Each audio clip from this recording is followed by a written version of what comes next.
There comes a time in life when everything feels heavy, when the noise in my mind becomes louder than the world outside, and when the direction I thought I was heading in suddenly seems unclear.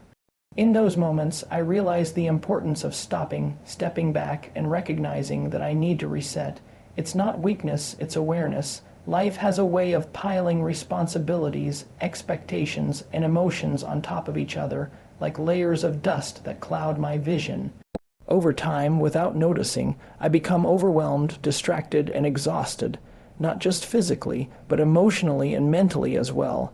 I find myself doing things out of routine, rather than passion or purpose, and my goals begin to blur into the background of everyday noise. That's when I must make a conscious choice to reset. A reset isn't about running away or abandoning responsibilities. It's about acknowledging that I can't pour from an empty cup. It's giving myself permission to breathe again, to strip away the stress and step away from toxic cycles that keep me stuck in patterns that no longer serve me. Sometimes, resetting means saying no to people, places, and situations that drain me. Other times, it means turning inward, disconnecting from everything external so I can reconnect with myself, my values, my goals, my peace. The world today moves so fast. We're constantly bombarded with information, images, opinions, and distractions. If I'm not careful, I start living reactively instead of intentionally. I begin to chase things that don't align with who I really am just because everyone else seems to be doing the same. In that state, I lose clarity. I forget what I truly want, what brings me joy, and why I started certain journeys in the first place. Resetting allows me to clear that fog. It's about getting quiet, tuning into my inner voice, and finding that stillness that reminds me of my core truth. Whether it's through meditation, journaling, taking a break from social media, going for long walks, or simply resting, the reset process helps me reestablish a calm foundation. It helps me listen again, not just to the world around me, but to the whispers of my soul. It's not always easy, because taking a pause in a world that praises constant productivity can feel like falling behind, but I've learned that burnout does more damage than any short pause ever could. When I don't reset, I start making poor decisions, snapping at people, neglecting my health, and losing touch with the parts of life that make it meaningful. I can't be my best self if I'm constantly running on empty. That's why resetting is not only helpful, it's necessary. It allows me to declutter not just my environment, but my mind and emotions. It creates space for clarity and peace to return. Once I've given myself that space to reflect, release, and reconnect, I begin to notice the mental fog lift. I start to remember who I am beyond all the roles I play and expectations I carry.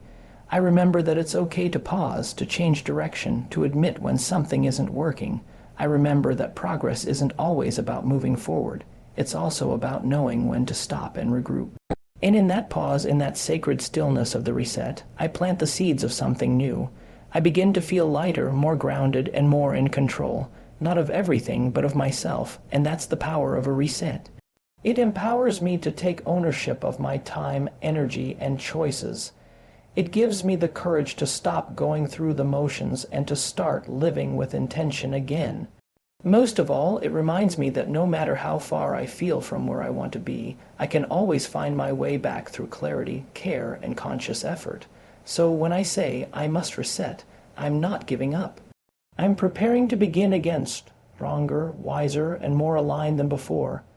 After I reset and allow myself to pause, breathe, and reflect, the next essential step is to restart, but not in the way that implies erasing everything or forgetting where I've come from. Restarting to me means consciously beginning again, this time with renewed clarity, purpose, and energy.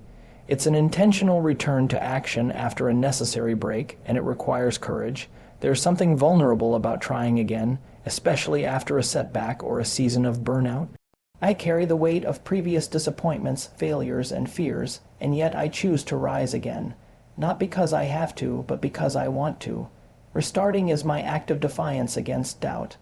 It's my declaration that I refuse to stay stuck, no matter how long I've been in the dark. But restarting doesn't mean I return to everything the same way I left it. It means I bring something new to the table, perspective. I now see what I didn't before. Maybe I recognize patterns I kept falling into, goals I was chasing for the wrong reasons, or people I was giving too much of myself to. Restarting gives me a chance to apply what I've learned during the reset. It's a clean slate, not because everything is perfect now, but because I am different now. The restart may look like picking up that creative project I abandoned months ago. It might mean going back to school, re-entering a relationship with healthier boundaries, or setting out on an entirely new path that better aligns with my purpose. No matter the form it takes, it symbolizes my commitment to growth. It's easy to give up. It's even easier to stay in limbo, between wanting to change and fearing the discomfort that comes with it. But to restart is to step forward. It's to say, I'm ready now, even if I'm still scared. It's admitting that I might stumble, but I won't stay down.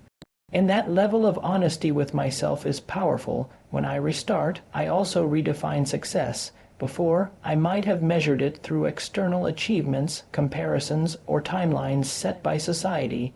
Now, after resetting and reconnecting with myself, I see that success is deeply personal. It's found in effort, authenticity, and the courage to keep showing up. I'm no longer interested in chasing someone else's idea of a perfect life. I'm focused on building my own version of a meaningful one. That mindset shift changes everything. I start to celebrate small wins, like waking up with intention, setting healthy boundaries, making time for what feeds my soul, and refusing to give energy to what drains me.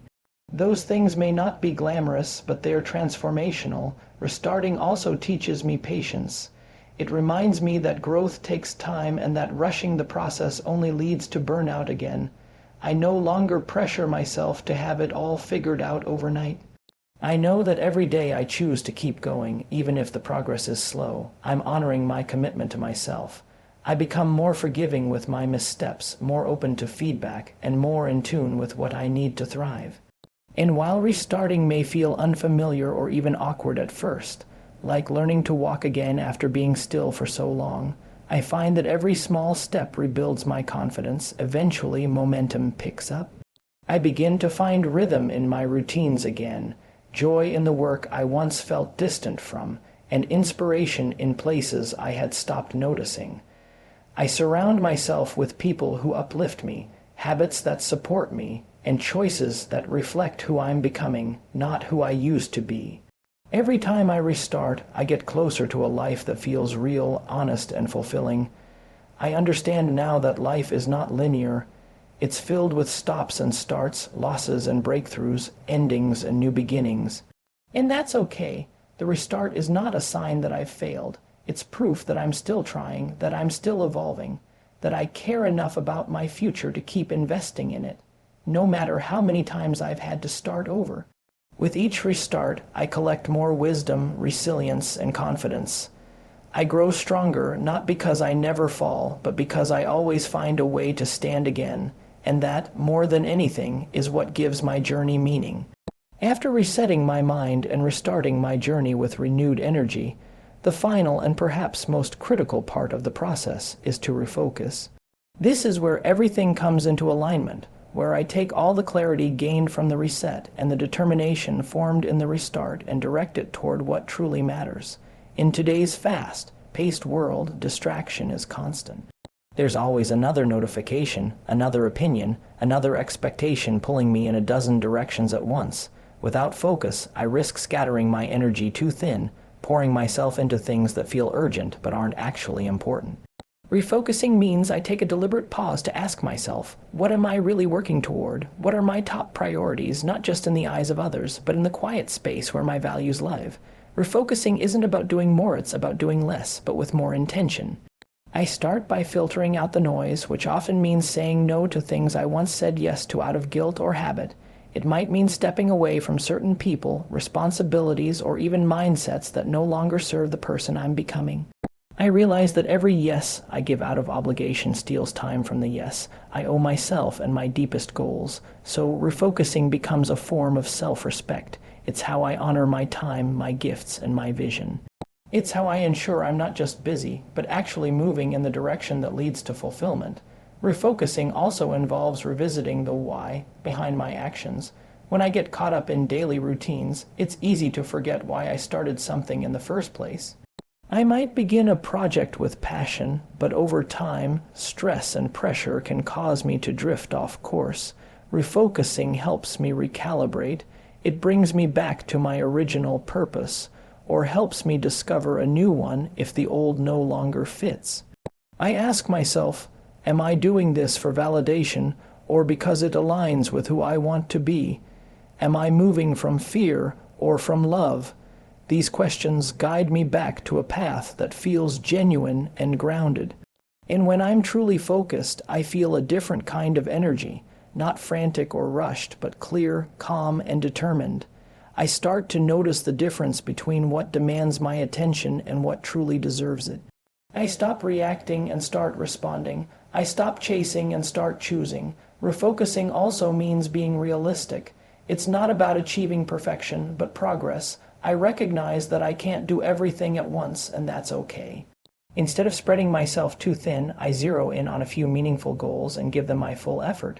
This kind of deep focus often leads to deeper results, not just in terms of achievement, but in satisfaction and growth. I also create systems to protect my focus. I build routines that support my priorities, set boundaries that guard my peace, and practice habits that keep me aligned. Focus isn't a one-time decision, it's a discipline. It requires me to check in with myself regularly, to notice when I'm drifting, and to gently redirect my energy back to where it belongs.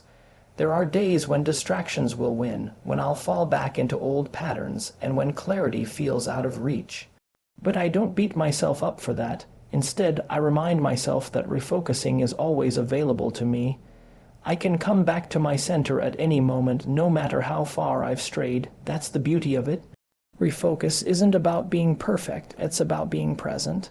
It's about remembering that I have the power to direct my attention and intention at any time, and with that power comes the ability to build a life that reflects my deepest truths. When I'm focused, I feel less overwhelmed and more in control. Not of everything, but of myself. I know what matters. I know where I'm headed. And that gives me the confidence to keep moving forward, even when the path gets tough. Because with focus, every step I take is purposeful. Every choice I make becomes part of a larger vision, and even if progress is slow, I know it's real. I trust the process because I'm present in it, fully engaged and deeply committed.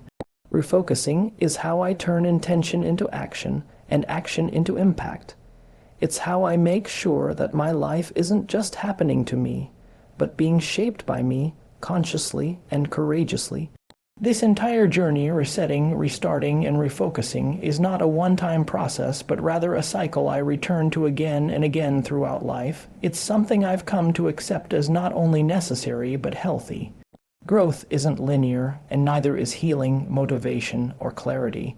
There are days when I feel completely aligned and productive, and then there are days when I slip back into old habits, lose sight of my purpose, or feel emotionally depleted. In the past, I used to think that meant I had failed. Now, I understand it simply means I'm human. The ability to pause and assess where I am, how I'm feeling, and whether I'm still living in alignment is not a weakness. It's wisdom. When I recognize that something is off, I don't have to panic or spiral. I now know I have a process that I can trust. I can hit reset and take the space I need. I can restart with new energy and perspective. I can refocus my efforts and find clarity again. These aren't signs of inconsistency, they're signs of growth. They show I'm paying attention to my life and taking responsibility for how I move through it. And with each cycle, I become more resilient, more self-aware, and more capable of navigating whatever comes next. I begin to trust myself more, not because I never struggle, but because I always find my way back. In the end, choosing to reset, restart, and refocus is an act of self-leadership. It's a powerful way of reclaiming control over my mind, my direction, and my purpose. Life will continue to throw challenges, distractions, and unexpected turns my way, but with this mindset, I don't have to fear those disruptions. I know I have the tools to navigate them. I know I can stop and reflect without shame, pivot without regret, and realign with intention whenever I need to. This process has become a kind of inner compass, reminding me that I'm never truly lost. I may just need a pause to find my way again. I no longer judge myself for needing time to reset or for changing paths. In fact, I see it as strength. It takes courage to admit when I'm off course and even more courage to course. Correct. I honor that part of me now. I honor the version of me who doesn't quit, but who pauses, breathes, and then continues, with greater wisdom and clarity than before. And so, whenever life begins to feel overwhelming, scattered, or uncertain, I remind myself of this truth: I can always reset. I can always restart. I can always refocus, and because of that, I will always move forward, one intentional step at a time.